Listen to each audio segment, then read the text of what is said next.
দ্বিতীয় দিনের মতো চট্টগ্রাম বিশ্ববিদ্যালয় কেন্দ্রীয় ছাত্র সংসদ ও হল সংসদ নির্বাচন ২০২৫-এর মনোনয়নপত্র বিতরণ চলছে। চাকসু নির্বাচন অফিসে কেন্দ্রীয় ফর্ম, হল সংসদ ফর্ম ও ছাত্রীদের জন্য আলাদা ফর্ম সব মিলিয়ে ৩টি বুথ থেকে প্রার্থীরা মনোনয়নপত্র সংগ্রহ করছেন।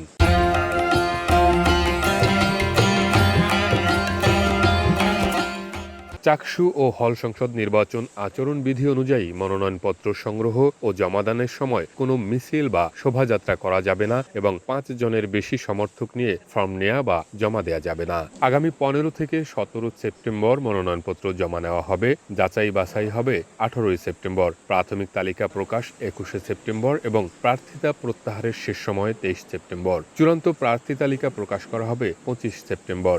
চাকসু ও হল সংসদ নির্বাচন আগামী ১২ অক্টোবর সকাল ৯টা থেকে বিকাল ৪টা পর্যন্ত অনুষ্ঠিত হবে। ভোট শেষে গণনা শুরু হবে। সর্বশেষ চাকসু নির্বাচন হয়েছিল ১৯৯০ সালে। দীর্ঘ ৩৫ বছর পর আবারও এই নির্বাচন অনুষ্ঠিত হতে যাচ্ছে। আমি শাহ আমানত হল সংসদ থেকে এবার ইনশাআল্লাহ সাহিত্য সংস্কৃতি ও প্রকাশনা বিষয় সম্পাদক পদে লড়ার ইচ্ছা পোষণ করেছি। এখানে আপনারা দেখেছেন যে বিগত সময়ে এখানে প্রায় ৩৫ বছর যাবৎ কোনো ছাত্র সংসদ নির্বাচন এখানে হয়নি। এখানে বিভিন্ন ধরনের পলিটিক্যাল পার্টি এখানে বিভিন্ন তাদের দখলদারিত্বের যে রাজনীতি এবং অপসংস্কৃতির যে রাজনীতি সেটা বহাল ছিল, যার প্রেক্ষিতে এখানে এককভাবে এখানে সবাই যে একটা তাদের যে ভয়েসটা যে রেজ করার যে ক্ষমতা বা যে তাদের যে অধিকার সেটা মোটামুটি এতদিন সেটা প্রকাশ হয়নি। এখন আমাদের কাছে ৩৬ বছর পর যেহেতু একটা চাকসু নির্বাচন হচ্ছে, সেটার মাধ্যমে আমাদের জন্য একটা দারুণ একটা সুযোগ এসেছে যে আমাদের যারা জেনারেল যারা আমরা স্টুডেন্ট আছি তাদের পক্ষ থেকে বিশ্ববিদ্যালয়ের প্রত্যেকটা স্তরে গিয়ে আমাদের ভয়েসটা রেজ করার এবং শিক্ষার্থীদের যে দাবি দেওয়া অধিকারগুলো তুলে ধরার বা সবার জন্য যে কাজ করার একটা সুযোগ সেটা সৃষ্টি হয়েছে। পানি খাওয়া যায় না, নিয়মিত বিদ্যুৎ থাকে না, তাছাড়া খাওয়া দাওয়ার অনেক সমস্যা। এই জন্য আমি চাই যে শাহ আমানত হলের যতই আবাসিক শিক্ষার্থী আছে তাদেরকে যথাযথভাবে সব কিছু আদায় করে দেওয়ার জন্য আমি শাহ আমানত হলের যোগাযোগ আবাসন পদপ্রার্থীতে নির্বাচন করতে যাচ্ছি। জয়ের ব্যাপারে আশাবাদী বলতে গেলে জয়ের জন্য করতেছি না, এটা মূল কথা। তো জয়ের ব্যাপারে আশাবাদী না, এটা একান্ত ব্যক্তিগত।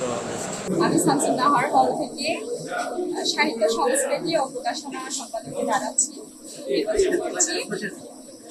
আমি নাট্যকলা ডিপার্টমেন্টে পড়ি।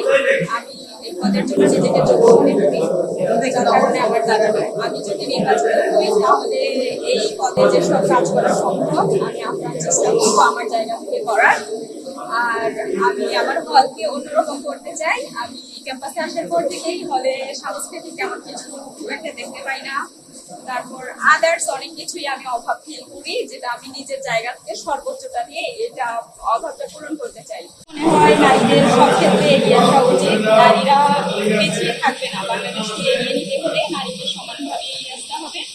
তো আমাদের চাকসু নির্বাচন তখনই সাফল্যমণ্ডিত হবে যখন আমরা নারীরা সমানভাবে এই নির্বাচনে এগিয়ে আসবো। তো ফলে যদি প্রার্থী কম থাকে, আমি মনে করি প্রার্থীরা আসবে, তারা হয়তো বা সময় নিচ্ছে। অনেকে ইতিমধ্যে প্রচার করেছে, কিন্তু তারা নমিনেশন নিয়েছে কিনা আমি সঠিক জানি না। হয়তো তাদের একটু সময় লাগছে, কিন্তু আমি আশা করি আমরাও যথেষ্ট সাহসী পদক্ষেপ নিয়ে এগিয়ে আসবে।